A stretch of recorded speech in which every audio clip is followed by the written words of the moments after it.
Hi all, இன்றைக்கி நம்ம பார்க்க போகிற டாபிக் என்னென்னு பார்த்துட்டிங்கன்னா purpose of life. So purpose of லைஃப்பை தேடி தான் நிறைய பேர் ஓடிட்டுருக்காங்க, நிறைய எக்ஸ்பெரிமெண்ட்ஸ் பண்ணிகிட்ருக்காங்க. தனக்கு என்ன பிடிக்கும், தனக்கு என்ன பண்ணணும், நான் ஏன் பிறந்தேன், அந்த மாதிரி ஏகப்பட்ட கேள்விகளில் நிறைய பேர் ஓடிட்டு இருக்காங்க. எனக்கும் இந்த மாதிரி கேள்விகள் நிறைய இருந்தது. பட் இது இவ்வளோ சிம்பிளாக முடிக்க முடியுங்கிறது எங்களுடைய லிவிங் யூ ட்ரூத் செஷனில் தான் நான் ஃபீல் பண்ணேன். Thank you to Yasmin ma'am for that.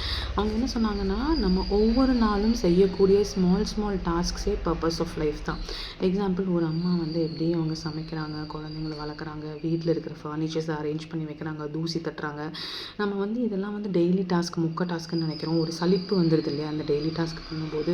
But mighty things happen when you perfect the daily things. அந்த டெய்லி திங்ஸையுமே நம்ம ரசனையோடு ரசித்து பண்ண ஆரம்பிக்கும் போது, டெடிக்கேஷனோட ஒர்க் இஸ் வர்ஷிப்னு சொல்கிறாங்க இல்லையா. நீங்கள் தனியாக உங்களோட ஒர்க்கை நீங்கள் சின்சியராக டெடிக்கேஷனாக பண்ண ஆரம்பிச்சிட்டிங்கன்னா, நீங்கள் தனியாக இறை வழிபாடு பண்ணவே வேண்டாம். ஏன்னா இறை வழிபாடு பண்ணதுக்கான பலன் நீங்கள் பண்ணுற ஒர்க்கில் இருக்கிற டெடிக்கேஷன்லேயே வந்துடும் சொல்கிறாங்க.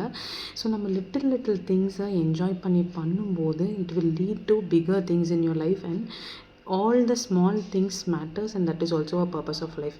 ஸோ ஒரு ஃபேமிலி மேன் அவங்க ஃபேமிலிக்காக டெய்லி வேலைக்கு போய் அந்த வேலையில் இருக்கிற சின்ன டாஸ்க்கை 100% டெடிக்கேஷனோட கம்ப்ளீட் பண்ணிட்டு வருது, அதில் இருக்கிற சாட்டிஸ்ஃபேக்ஷன். ஸோ இதெல்லாமே தான் நம்ம பர்பஸ் ஆஃப் லைஃப்னு சொல்கிறாங்க. And example, the ultimate purpose of life is to serve the community இல்லையா. அடுத்தவங்களுக்கு ஹெல்ப் பண்ணுறது தான் அல்டிமேட் பர்பஸ்ன்னு சொல்கிறாங்க. அந்த ஹெல்ப் பண்ணும்போதும் நிறைய பேர் என்ன பண்ணிக்கிறாங்கன்னா, தன்னை வருத்திட்டு அடுத்தவங்களுக்கு ஹெல்ப் பண்ணுறாங்க. அது ரொம்ப தப்பு, பண்ணக்கூடாது. ஏன்னா நம்மளும் அடுத்தவங்களும் ஈக்குவல் அப்படிங்கிற நிலமையில் இருக்கும்போது, எக்ஸாம்பிள், எனக்கே ரொம்ப முடியல, ரொம்ப டயர்டாக இருக்கேங்கும்போது நான் போய் என்னால் இன்னொருத்தவங்களுக்கு ஹெல்ப் பண்ண முடியாது. அந்த இடத்துல நான் நோ சொல்லி பழகிட்டு நான் ரெஃப்ரெஷ் பண்ணிவிட்டு ரெஜெனரேட் பண்ணிவிட்டு நான் அடுத்தவங்களுக்கு போய் ஹெல்ப் பண்ணணும். Because you can only serve from filled vessels. Empty வெசல்லேருந்து சர்வ் பண்ண முடியாது. ஸோ தன்னையும் மதிச்சுட்டு அடுத்தவங்களையும் பாதுகாத்துட்டு வரது தான் இந்த பர்பஸ் ஆஃப் லைஃப் அப்படிங்கிற மாதிரி சொல்கிறாங்க.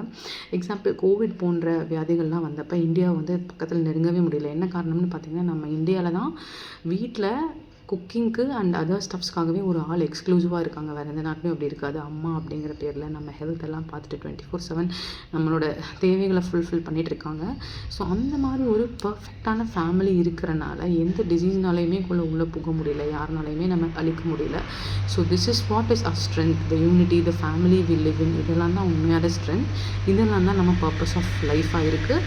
ஸோ இதை பற்றி நீங்கள் என்ன நினைக்கிறீங்க அப்படிங்கிறத கீழே கமெண்ட் பண்ணுங்கள்.